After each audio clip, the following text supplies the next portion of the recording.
¿Se oye claro aunque hable bajito? Qué bueno. Lucas capítulo 7, versículo 11.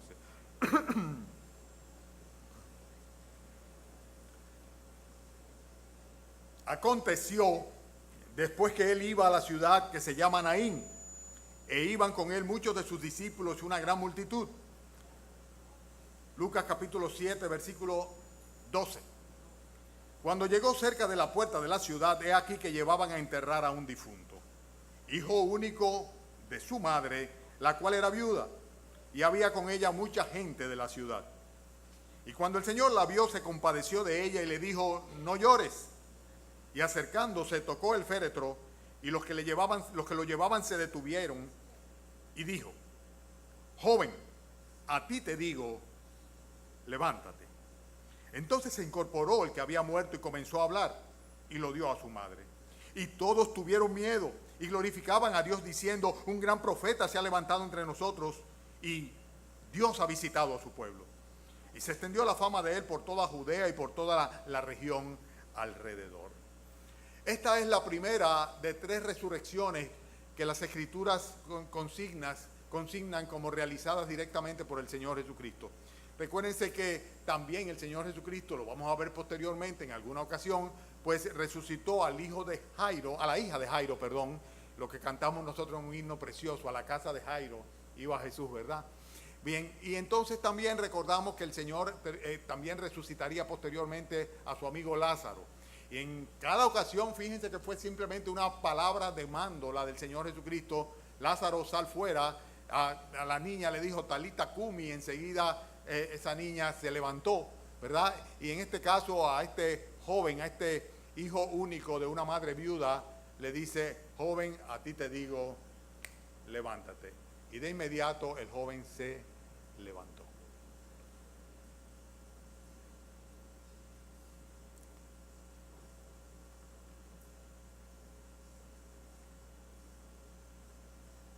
Es interesante el hecho de que este pasaje de la resucitación del hijo de la viuda de Naín, pues solamente aparece en el Evangelio de San Lucas. Yo digo que es interesante por el hecho de que si hay alguien que realmente era un investigador, así lo presenta el evangelista Lucas cuando también introduce la carta o el libro de Hechos, que dice que luego de haber investigado diligentemente estas cosas, ¿verdad? Pues él como investigador, como científico, como médico, pues ciertamente no se dejaría engañar fácilmente, como algunos incrédulos han pretendido decir. No, lo que pasa es que este joven estaba en un estado catatónico. O sea, este joven tenía una catalepsia y seguramente por eso fue que se levantó. No, la Escritura enseña de una manera muy clara que este joven era un difunto, estaba muerto pura y simplemente, y lo llevaban a enterrar. Naín es una ciudad pequeña en ese entonces, con una población ínfima, mínima, y quedaba aproximadamente a 20 kilómetros de Cafarnaúm. Nosotros vimos la semana pasada cómo el Señor estaba en la ciudad de Cafarnaúm, al borde del mar de Galilea, que era, por así decirlo, el punto de partida desde el cual él ejercía su ministerio dentro de toda el área de lo que era Galilea. Y fíjense que este milagro de esta resurrección o resucitación se sucede delante de muchos testigos. En el versículo 11 dice que iban con el Señor Jesucristo, que venían desde Cafarnaúm, dice muchos de sus discípulos, y hace énfasis en que eran muchos.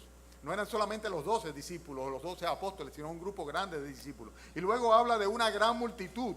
Y en el versículo 12, cuando habla de la viuda, dice que a la viuda le estaba acompañando con ella mucha gente de la ciudad. Recuérdense que los cuerpos debían ser enterrados antes de que cayera el sol, y consecuentemente, posiblemente ya a final de la tarde, todo el mundo había tenido que paralizar sus actividades. En estos pueblos pequeños se ve eso con mucha frecuencia, y se produce toda una procesión en dirección hacia el Campo Santo, que siempre estaba fuera del ámbito de la ciudad, de las murallas de la ciudad, en este caso de la población en sí. O sea, el lugar de enterramiento, el cementerio, siempre se mantenía aparte. Todavía en nuestras comunidades rurales se ve esto muy frecuentemente.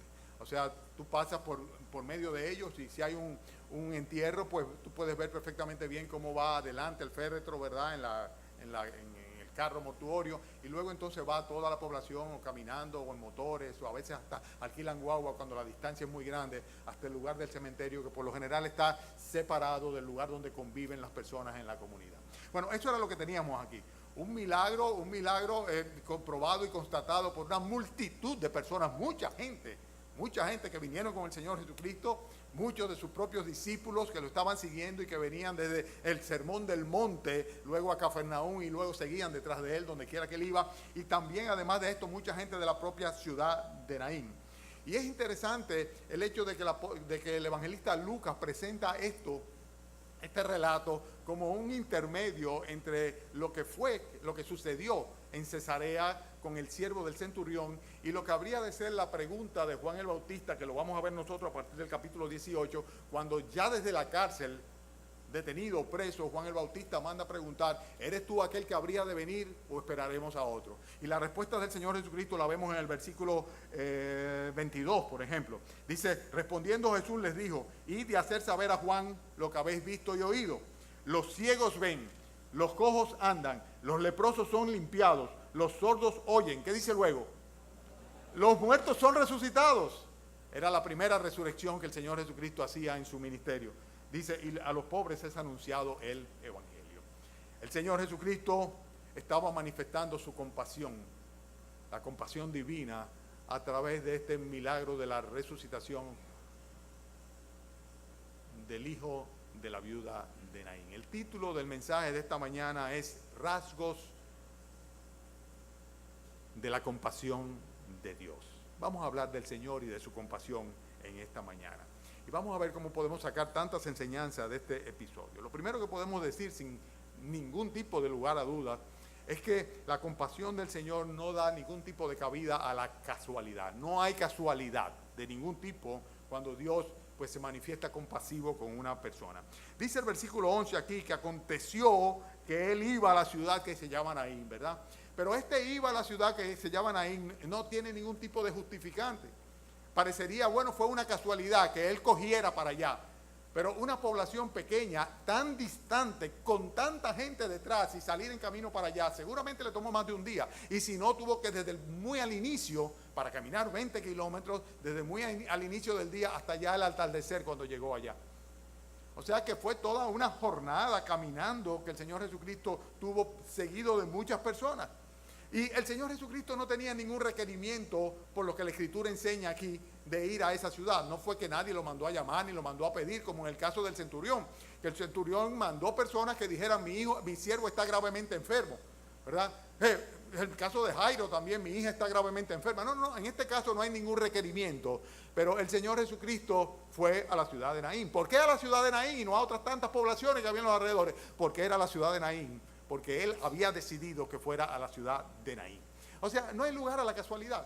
Muchas veces nosotros queremos atribuir a la casualidad o a la suerte. ¡Qué buena suerte tuve! No es buena suerte. No hay casualidad. No hay ningún tipo de casualidad cuando Dios quiere manifestar la compasión suya hacia una persona. Él ordena los eventos de una manera soberana a fin de que providencialmente se sucedan para beneficio de esa persona. Eso es fabuloso, es fabuloso. Por lo tanto, lo primero que vemos nosotros es que está completamente ajena a la casualidad, a la compasión del Señor Jesucristo. Y además de esto, tenemos que ciertamente asegurar que es una consecuencia de la providencia divina. Dios en su divina providencia obra de manera tal de que lo que parecen coincidencias no sean coincidencias, sino eventos desde la eternidad programados por el Señor para Él hacer un acto de misericordia o compasión para con alguna persona en particular. Fíjense que es interesante que en el versículo 12 dice que cuando llegó cerca de la puerta de la ciudad, he aquí que llevaban a enterrar a un difunto. Como, ¡ay, qué casualidad! Él llegó allá, ¿verdad? 20 kilómetros de caminata, y coincide en el momento, en el instante exacto en que está saliendo la procesión funeraria. El cortejo fúnebre caminando en ese momento. Y coincide exactamente con el momento en que el Señor Jesucristo llega, ¿verdad? Y lo que estamos viendo nosotros aquí es cómo Él llega en el momento preciso. Es algo completamente providencial a fin de que Él pudiese poner los ojos sobre aquella situación que se estaba presentando aquí y que acongojaba a la totalidad del pueblo. Porque un entierro era todo un acontecimiento, y sobre todo cuando se trataba del contexto en el cual estaba sucediendo esto para una mujer que era viuda y era su hijo único, el cual había perdido. Recuérdense que por lo general todas estas comunidades había una interacción familiar muy cercana. O sea, eran parientes muchos de ellos. O sea que realmente había un dolor colectivo en una comunidad pequeña y el Señor Jesucristo está ahí en el momento preciso para, de una manera providencial, hacer que los elementos coincidan como nosotros los vemos. Es interesante ver cuánto detalle hay en el cuidado providencial de nuestro Señor. O sea, Él está al tanto de los detalles. Por eso el Señor Jesucristo mismo dijo, no se venden 2 pajarillos por un cuarto. Dice, y sin embargo, con todo de ellos, ninguno cae a tierra sin vuestro Padre. No temáis, más valéis vosotros que muchos pajarillos. Estoy refiriéndome a Marcos capítulo 10, versículo 29 en adelante. O sea, aún de los pajarillos, y el momento en que los pajarillos tocan la tierra, aún en ese detalle está la providencia divina involucrada. O sea, Dios está al tanto completamente de eso. Y nuestros cabellos, dice el Señor, están del todo contados. Él lleva una contabilidad precisa de todo y Él tiene un control absoluto de todo lo que nos sucede. De ahí que el apóstol Pedro puede exhortarnos a nosotros con echar toda nuestra ansiedad sobre Él, haciendo referencia a nuestro Dios. Dice, porque Él tiene cuidado de vosotros. Echando todas vuestras ansiedades sobre Él porque Él tiene cuidado de vosotros. Ay, si yo me recordara de eso siempre. Ay, si yo me recordara de eso siempre. Si en la práctica lo tuviese tan presente, cuánta aflicción y me quitaría y de cuánto descanso tendría mi corazón. Ay, pero estamos tan acostumbrados a pensar que las cosas se suceden o por casualidad o porque nosotros la logramos, cuando realmente la providencia divina es la que permite que la compasión de Dios se manifieste sobre nosotros y con ello toda su misericordia, su favor, su protección, su gracia. Ay, qué distinta la distancia entre el dicho y el hecho, pero el dicho es correcto, aunque nosotros fallemos en el hecho. Hermanos, leíamos hace un rato, el hermano Mario nos dirigía en ello, cómo sale Eliezer al encuentro de una novia para Isaac.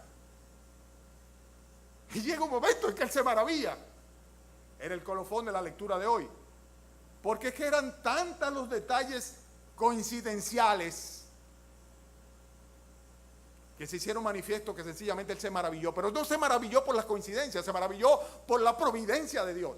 O sea, porque como Dios, al cual él le había pedido que premiara, encomendó sus pasos y que encaminara esos pasos de él para conseguir cumplir con el propósito del siervo de Abraham, de ser fiel a su Señor, como Dios se lo había concedido. Y él se maravillaba de cómo Dios había estado actuando en cada detalle, una vez y otra vez y otra vez, de una manera providencial. La compasión de Dios, hermanos, no da cabida a la casualidad y es del todo fruto de su providencia. Él es quien, pues, sencillamente manifiesta su gracia y su favor sobre nosotros de una manera sobrenatural y de una manera providencial, cotejando cada detalle a fin de que finalmente el propósito de Él se lleve a cabo para beneficio de los suyos. ¿Y alguien dice amén? Amén. Eso significa que estamos de acuerdo con Dios, ¿verdad? Amén, amén, amén. Cuando hablamos de los rasgos de la compasión de Dios, podemos decir también, por lo que dice el versículo 12, que toma en cuenta nuestra naturaleza pecadora y mortal. Fíjense cómo el problema aquí era que había un difunto por enterrar. Cuando hablamos de un difunto por enterrar, estamos hablando, ¿saben de qué? De una persona que ya tenía sobre sí la sentencia de la muerte eterna por causa del pecado. De eso es que estamos hablando. Ustedes recuerdan que la paga del pecado es la muerte.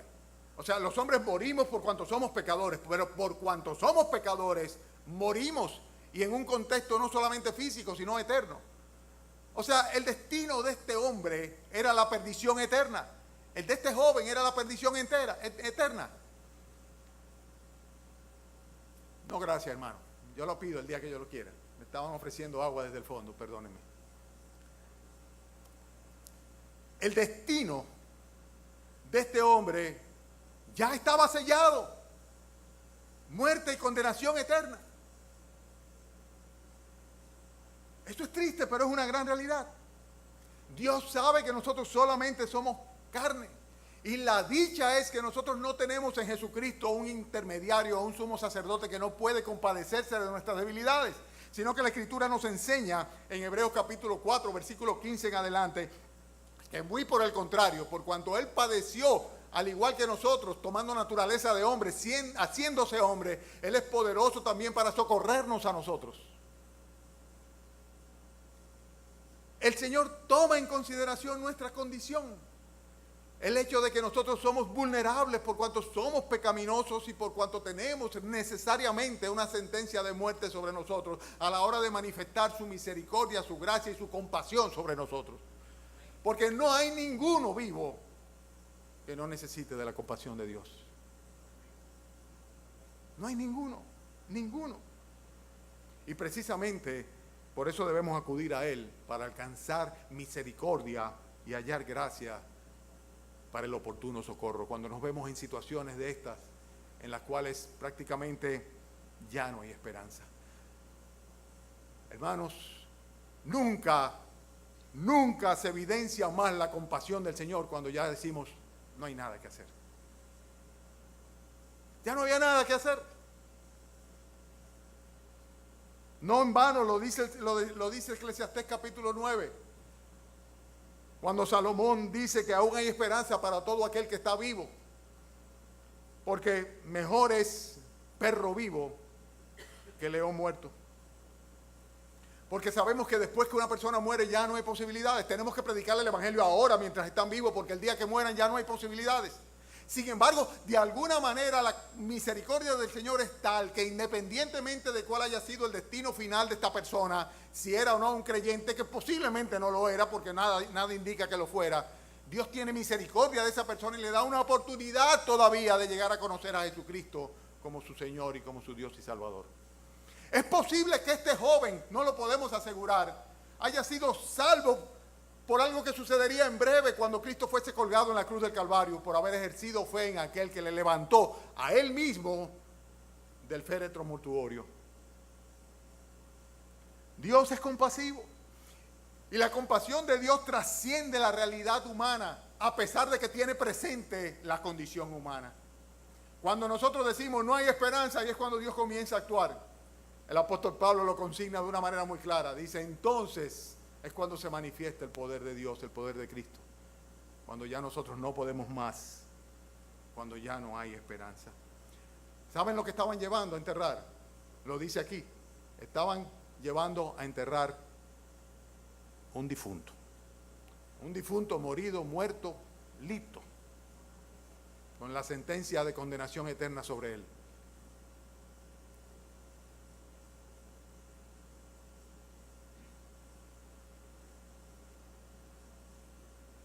Pero la compasión de Dios llegaría a tiempo. Nunca es tarde para Dios. Nunca es tarde para Dios. Nosotros a veces pensamos ya no hay nada que hacer. Y no para nuestro Dios. No para nuestro Dios. Estamos hablando de los rasgos de la compasión de Dios que se hacen manifiesto a través de este pasaje y de los cuales nosotros debemos aprender. Hemos dicho en primer lugar que la compasión de Dios no da cabida a la casualidad, sino que por el contrario, en segundo lugar, es una manifestación de la providencia divina. Hemos dicho también, como tercer punto, que Él en su compasión toma en cuenta el hecho de que nosotros no somos más que carne, pecadores, y por eso se manifiesta aún más su gracia y su misericordia, porque siendo aún pecadores, Cristo viene y muere por nosotros y obra en nuestros corazones y transforma nuestras vidas y nos hace reclamar de Él misericordia y piedad, para Él mostrarse entonces compasivo, perdonándonos nuestros pecados y dándonos como un regalo la vida eterna. Hemos dicho también que la compasión de Dios se evidencia aún más cuando ya las esperanzas de los hombres están simplemente anuladas o no existen. Cuando decimos no hay más nada que hacer. Y tú dices, ya con mi esposo yo no tengo nada que hacer, ya se ha hecho todo, no tengo esperanza. Con mi hijo mucho menos, con mi padre ni hablar. Para Dios nunca es tarde, nunca es tarde para Dios. Cuando nosotros ya no tenemos esperanza, todavía Él es el Dios de esperanza. El Dios de toda esperanza y de toda consolación también. Fíjense también otra característica, otro rasgo de la compasión de Dios. En el versículo 12, dice en el versículo 12 que ese difunto era hijo único de su madre, la cual era viuda. Dios conoce los detalles o las circunstancias personales de cada quien. El futuro de una viuda en aquella época era algo de lo cual el Señor tenía mucho cuidado, y por eso en todo el Antiguo Testamento legisla sobre ella, porque prácticamente quedaba completamente, casi podríamos utilizar la palabra desahuciada. Una mujer que había perdido al marido, las mujeres sin ninguna posibilidad de ser productiva por sí mismos, casi siempre terminaban cayendo en la prostitución como forma de subsistencia, completamente dependiente de los hombres. Pierde el marido, su esperanza es o que otra persona se case con ella, y aparentemente esto no era lo que estaba planteándose aquí. ¿Quién sabe qué edad tenía esta mujer? Ya su hijo era un joven, o su esperanza estaba puesta en su hijo, pero era el único hijo. No fue que murió uno y los otros hijos van a ser mi resguardo, mi amparo y lo que van a proveer para mí.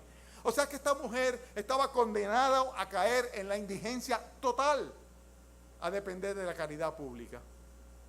Y Dios lo sabe, Él conoce los detalles. Cuando Él se acercó a esa mujer, ya Él sabía todo lo que estaba sucediendo de antemano, claro que sí. Él conoce cuáles son nuestras carencias. El Señor sabe perfectamente bien en cuáles puntos nosotros somos vulnerables. Él sabe por dónde es que flaqueamos, dónde están nuestras debilidades y cuáles son nuestros temores. Y damos gracias al Señor por su conocimiento, porque también confiamos que además de saber todo eso, Él tiene planes para con nosotros. Y a pesar de nosotros, el futuro nuestro está en las manos de Él. Y sobre todo, de una manera compasiva. El Señor en su compasión conoce perfectamente bien la condición de cada uno de nosotros. Recuerdo un anuncio de televisión de una persona que iba y se sentaba en un banco con una gripe muy fuerte, así, y un malestar muy grande, y se le sienta otro al lado y le dice él, usted no entiende cómo yo me siento. Y él le decía, sí, yo entiendo. Usted no entiende cómo yo me... Ustedes lo han visto seguramente, cómo yo me siento. Sí, era una promoción de un antigripal, ¿verdad? Y el otro le decía, sí, yo entiendo cómo tú te sientes. El Señor entiende cómo nos sentimos. Claro que lo entiende. Lo sabe perfectamente bien. Y su compasión se manifiesta con el conocimiento a fondo de nuestra propia naturaleza, que trasciende o va mucho más allá de lo que nosotros mismos podemos comprendernos a nosotros mismos. La compasión del Señor, de eso estamos hablando esta mañana, de los rasgos de la compasión del Señor manifestado en este episodio del entierro del hijo de la viuda de Naín. Características o rasgos de la compasión de Dios. El sexto que tengo aquí es interesantísimo, porque dice el versículo 13, de una manera como introductoria a lo que va a suceder, al gran evento, dice, y cuando el Señor la vio. Bueno, yo creo que eso habla por sí solo. Y cuando el Señor la vio. ¿Qué cosa no ve Dios? ¿Qué no ve Dios? Él lo ve todo, lo sabe todo absolutamente. Él conoce nuestra condición. Él conoce perfectamente bien de nuestra ira. Él siente de nuestra... Él en lugar de manifestar ira hacia nosotros, cuando nosotros nos airamos, es lo que manifiesta compasión. Él conoce de nuestro pecado, Él conoce de nuestra maldad, Él conoce de nuestra violencia, Él conoce de todo lo que nos... de todo lo que nos sucede. Y sin embargo, muchas veces nosotros pensamos que Dios no está al tanto de ello. Él la vio. Y no aparece en el texto en ningún momento que el Señor le preguntara a nadie absolutamente a quién están enterrando. Él sabía perfectamente bien. Cuando vio a la mujer, ya sabía previamente todo el dolor desgarrador que estaba sufriendo esta mujer, que 2 veces había tenido que llevar a enterrar por el mismo camino a los 2 seres más queridos de su vida, a su esposo y luego a su hijo. ¡Wow! Pero el Señor simplemente la vio. Y cuando la vio, dice el texto que se compadeció de ella. Versículo 13 está ahí. Y este término es el que yo quiero enfatizar. Tal vez todo el mensaje está alrededor de esta expresión, versículo 13. Dice, cuando el Señor la vio, están conmigo, ¿verdad? Se compadeció de ella.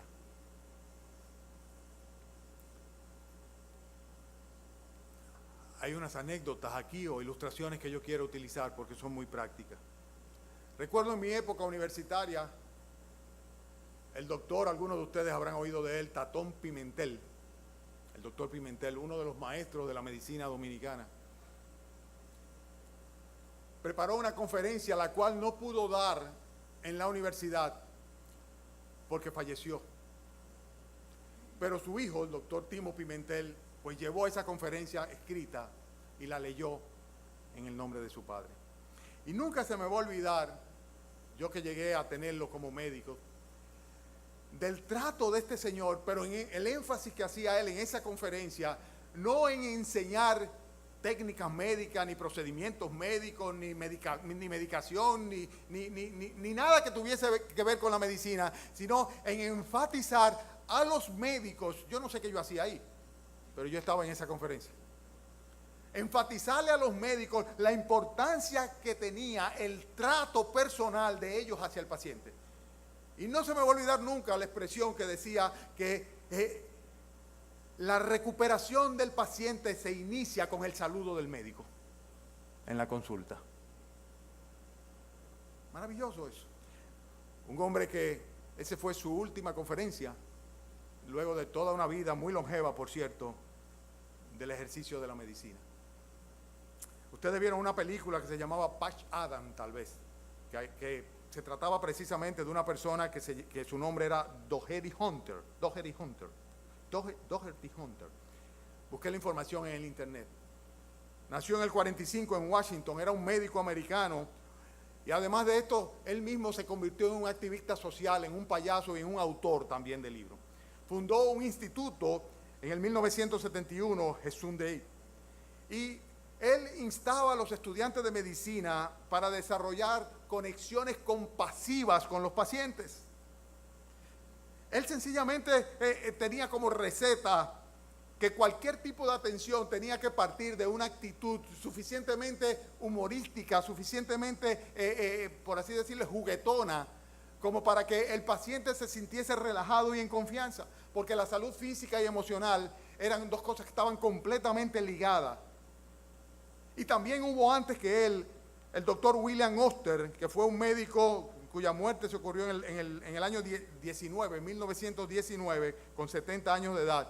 Y este fue autor de un libro en el cual él enseñaba a los médicos que sobre todas las cosas que, lo voy a leer literalmente. Dice acá, influyó por más de 40 años en la preparación de los médicos en los países de habla inglesa, china y japonesa. Pero la pasión de Oster, William Oster, fue enseñar compasión a los médicos. Trabajó por hacer volver los sentimientos a las prácticas de los médicos. Llega un momento en que yo presumo, porque no lo sé, que el médico frente a tanta calamidad llega un momento que se acoraza si se descuida y ve a los pacientes como casos. He conocido médicos así, que los pacientes son casos, pura simplemente casos. Y estos dos hombres, al igual que el doctor Pimentel en nuestro país, enfatizaban el hecho de que la compasión debía manifestarse y esto habría de producir una empatía entre el paciente y el médico al punto tal de que el accionar del médico comenzaba con el simple contacto con el paciente previo al tratamiento o medicación que finalmente le recuperaría. La palabra compasión que se utiliza aquí es la palabra esplanchiste, que viene de splancha del griego y tiene que ver con las entrañas o el corazón. Y cuando dice aquí que el Señor se compadeció de ella, está hablando del lugar donde están el asiento de las emociones. Y es interesante porque tenemos muchas ilustraciones. Por ejemplo, cuando Zacarías habla proféticamente del nacimiento de Jesús, dice que lo que va a suceder es que por la entrañable misericordia de nuestro Dios, dice, Él nos habría de visitar desde lo alto la aurora. Y en Filipenses capítulo 1, versículo 8, el apóstol Pablo dice, Dios me es testigo de cómo os amo a todos vosotros con el entrañable amor de Cristo. Y en Colosenses capítulo 3, versículo 12 dice, vestidos pues como escogidos de Dios, santos y amados, de entrañable misericordia, de benignidad, de humildad, de mansedumbre, etcétera, etcétera. Fíjense que en cada caso está hablando de algo que viene de las entrañas, desde dentro hacia afuera. Y este sentimiento del Señor Jesucristo, este sentimiento de compasión es algo que sale del mismo corazón de Dios. Y es el tipo de compasión que Dios dice que debemos tener para con nuestros semejantes. Y la compasión de Dios es algo que mediante la cual Dios se identifica con nosotros al punto tal de que Él le duele lo que nos está pasando y se involucra en ellos, porque la compasión no es otra cosa que una misericordia activa. Que no se trata simplemente de me da pena, sino de comprendo, lo siento y actúo, porque me duele. Esa es la compasión del Señor para con nosotros. Él no solamente está al tanto de lo que nos pasa, sino que se compadece de nosotros y actúa en consecuencia. Gracias al Señor por su misericordia, gracias por su compasión. Cuando el Señor la vio, dice, se compadeció de ella. Se compadeció de ella. Hermanos, la compasión del Señor transforma el llanto en gozo. Hace cambiar, troca el temor por la esperanza. Pura y simplemente. El Señor se acerca, se compadece de ellas y le dice a una viuda que se le acaba de morir su hijo, no llores, no llores. Si viniera de mí o de ti, tal vez fuera algo que cayera en el vacío, pero venía del Señor. Él sabía lo que él iba a hacer. Él sabía lo que él iba a hacer. No llores. No llores. El gran consolador de nuestras almas. Jesús habría de quitar el motivo de la pena. La mujer no lo sabía. Pero el Señor le dice, no llores. Y no es que llorar tenga nada de malo. El Señor lloró frente a la tumba de Lázaro, conmovido también. El Señor se identificó y manifestó la misma compasión hacia María y Marta. Pero sin embargo, el Señor en este caso le dice, no llores, porque esa desgracia tan grande, esa situación tan terrible, esa desesperanza total que estaba sufriendo esa viuda, de un momento a otro se iba a convertir en un gozo y una alegría cuando este hombre se levantara y hablara con su madre y fuese entregado a ella. Qué cambio tan drástico, tan violento. Qué situación tan distinta a la de esta mujer de un momento a otro. No llores, no llores. Dios actúa con compasión. Y eso va mucho más allá de cualquier tipo de prejuicio religioso. Nosotros vemos en el versículo 14 que él se acercó y tocó el féretro. Ustedes saben lo que pasó. Al él tocar el féretro, fíjense que de inmediato la procesión se paró. Porque ven acá el rabino que viene con una multitud detrás de él. Y el rabino se acerca a la mujer, le dice, no llores, y va directamente al féretro y lo toca, contaminándose con un muerto. Era algo inconcebible. Pero es que no era un muerto. No iba a ser un muerto. Pero sí era un muerto. Pero no iba a ser más muerto. Dios está por encima de los prejuicios religiosos. La religión decía no debía tocarse el muerto.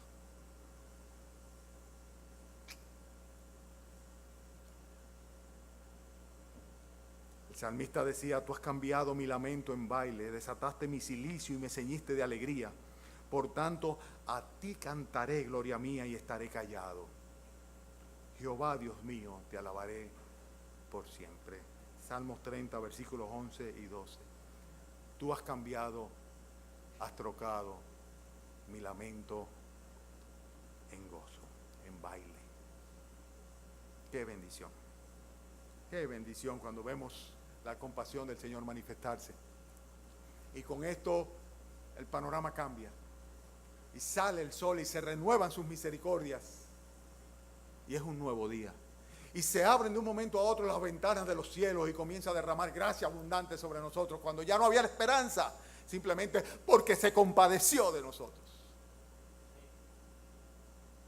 ¿Qué hizo esta mujer especial para que Dios tuviese compasión de ella? Nada. No sabemos ni siquiera si era una judía fiel. Cualquiera hubiera pensado, está pagando las consecuencias de su pecado con tantas calamidades que le cae arriba. Simplemente la compasión del Señor, la compasión del Señor. Su gracia y su misericordia, que va mucho más allá de nuestras limitaciones, de nuestra comprensión y de nuestra religiosidad absurda en la mayoría de los casos. La compasión del Señor supera los prejuicios religiosos. La pureza o la impureza a los ojos de los hombres, porque la verdadera pureza es la interna. Y solamente la podemos tener si el Señor Jesucristo nos limpia el corazón con su sangre derramada en el Calvario. Si somos lavados de nuestros pecados por medio de Él, si Él nos declara santo por su gracia, su poder y su misericordia. De otra manera, ninguno es puro. Hermanos, la compasión de Dios responde solamente a la autoridad soberana del Señor. Él habla y es hecho. Joven, a ti te digo, levántate. Wow, a que no se podía quedar ahí. Pero está muerto, Señor. Ya de 4 días hiede. Lázaro, sal fuera. Las palabras de Dios. No en vano, dijo el centurión. No vengas a mi casa, Señor. No soy digno de ello.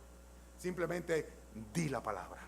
Di la palabra. Damos gracias al Señor porque su compasión responde a la autoridad de su palabra.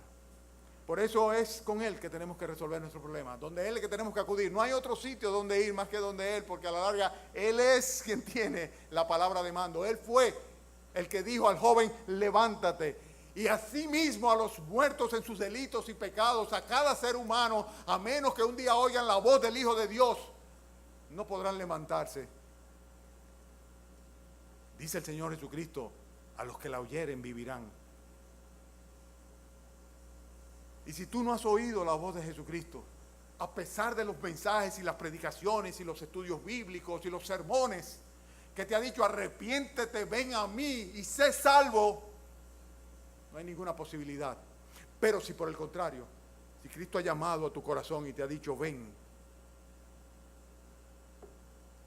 no podrás de ninguna manera permanecer en muerte, en el ataúd, en el féretro del pecado y de la condenación eterna. Porque el llamado de Dios es soberano, ineludible y eficaz. Y damos gracias a Dios porque todavía Él está salvando a los pecadores. ¿Tú eres uno de ellos? De los que ha escuchado la voz del Señor Jesucristo decir, ven a mí y sé salvo. Y has ido y has visto y te has levantado de entre los muertos. Y ya puedes hablar. Ya puedes dar testimonio de ello. Qué interesante la expresión acá. Fíjense cómo dice acá en el versículo 15, que el muerto se incorporó, el que había muerto, dice ahí, comenzó a hablar.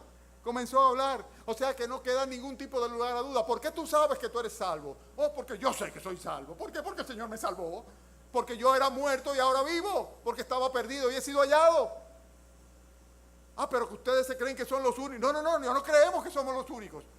Pero de que soy salvo, soy salvo. ¿Por qué? Porque el Señor tuvo misericordia, compasión de mí. Y cada vez que el Señor manifiesta su compasión y su misericordia y obra un milagro, como el milagro mayor de todo, el de la redención, el del perdón, no cabe ningún tipo de lugar a duda. Porque el primero que va a comenzar a hablar de ello es aquel que ha sido perdonado de sus pecados. Este hombre se levantó, dando fe a todos de que estaba vivito. ¿Qué dijo? Yo no sé. Pero de que habló, habló. Y había mucha gente ahí. Y luego de estar morido, ya no está morido, sino que ya está vivito y coleando y hablando. ¿Por qué? Porque el Señor tuvo compasión de él. Hermanos, la compasión del Señor no deja ningún tipo de lugar a duda. Sobrecoge a aquellos que ven la obra de Dios en el que es objeto de su compasión. Dice ahí el texto en el versículo que sigue que se metieron en miedo. La gente que vieron lo que había sucedido tenían un miedo enorme. Pero además de esto redundó en la gloria de Dios. Terminaron dándole la gloria a Dios por lo que había sucedido. Y además de esto, y sobre todo quiero enfatizar, la compasión de Dios de aquella desesperanza absoluta y total que era el cuadro definitivo de esta viuda, se convierte en una promesa y en un hecho esperanzador de vida. Y vemos nosotros cómo cuando Dios manifiesta su compasión sobre una persona, automáticamente se despierta la esperanza para esa persona. Yo no sé qué iba a pasar conmigo, pero ya yo sé, sí sé de quién soy y a dónde voy, porque Dios ha tenido compasión de mí. Ahí es que está la diferencia. Concluyo con un resumen de los puntos de mi bosquejo, para los que toman nota. Rasgos de la compasión de Dios. En primer lugar, no da cabida a la casualidad. En segundo lugar, es una manifestación de la providencia divina. En tercer lugar, toma en cuenta nuestra naturaleza débil, pecadora. En cuarto lugar, se evidencia aún más la compasión de Dios cuando ya definitivamente, humanamente, no hay más esperanza. Cuando humanamente no hay más esperanza. Es cuando más se evidencia la compasión del Señor. En quinto lugar, Él conoce cada detalle de nuestras circunstancias personales.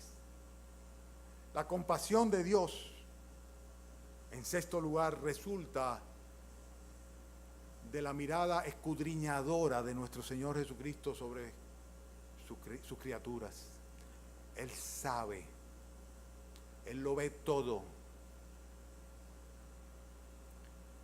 En séptimo lugar, es algo que viene desde las entrañas de Dios, del corazón de Dios.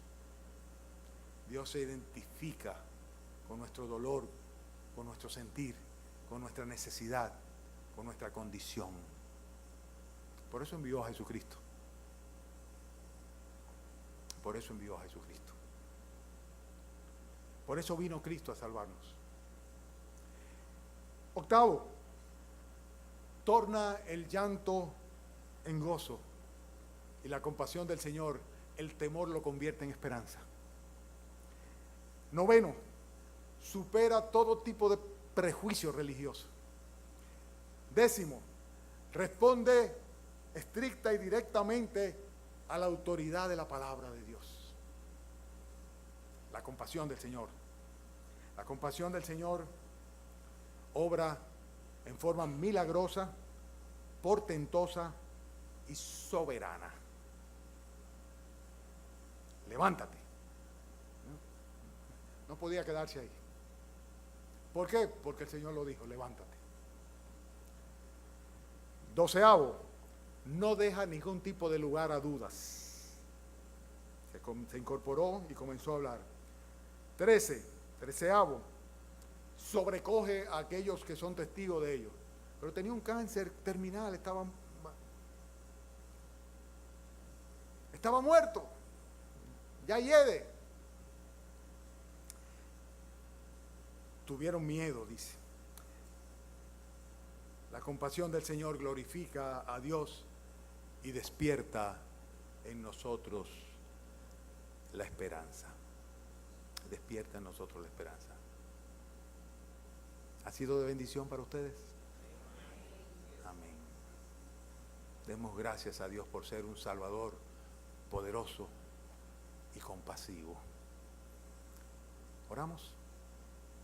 Oremos. Damos gracias, Señor, por cuanto tú, a pesar de que somos pura carne, Señor, y no valemos nada, Señor,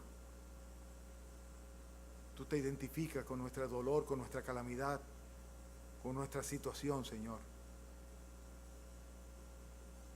Y te manifiesta compasivo hacia nosotros, Señor. Gracias por tu compasión, Señor nuestro.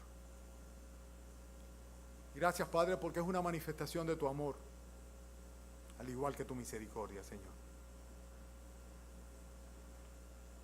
Gracias por la esperanza bienaventurada que tenemos en Cristo, Señor. Gracias porque esta esperanza trasciende más allá de la muerte, Señor. Gracias, Padre, porque los que somos tuyos sabemos que la muerte no es el fin, como no lo era para este joven, Señor. Gracias, Padre, por ser en la persona de tu Santo Espíritu las arras de nuestra herencia celestial, Señor. Por la seguridad del perdón, de la herencia eterna, de la vida eterna, Señor. Oh Señor nuestro, intercedo delante de ti para que tu compasión llegue a algunos que me escuchan esta mañana. Y los que tal vez luego van a escuchar, Señor, a través de la red o de algún DVD, Señor, esta predicación.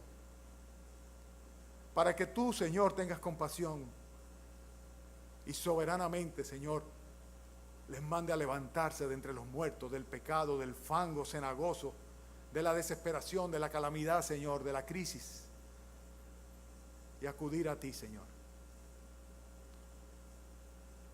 para que tú, Señor, tengas misericordia y gracia, y para que tu compasión se manifieste de una manera activa y eficaz, Señor, en la vida de cada uno de ellos, Señor. Gracias porque podemos, Señor, delante de esta congregación dar testimonio de tu compasión para con nosotros, Señor. Para con nuestros hijos, Señor. Te glorificamos, Señor. Nos asombramos, Padre. Y te alabamos, Señor, por ello. En el nombre de Cristo Jesús. Amén.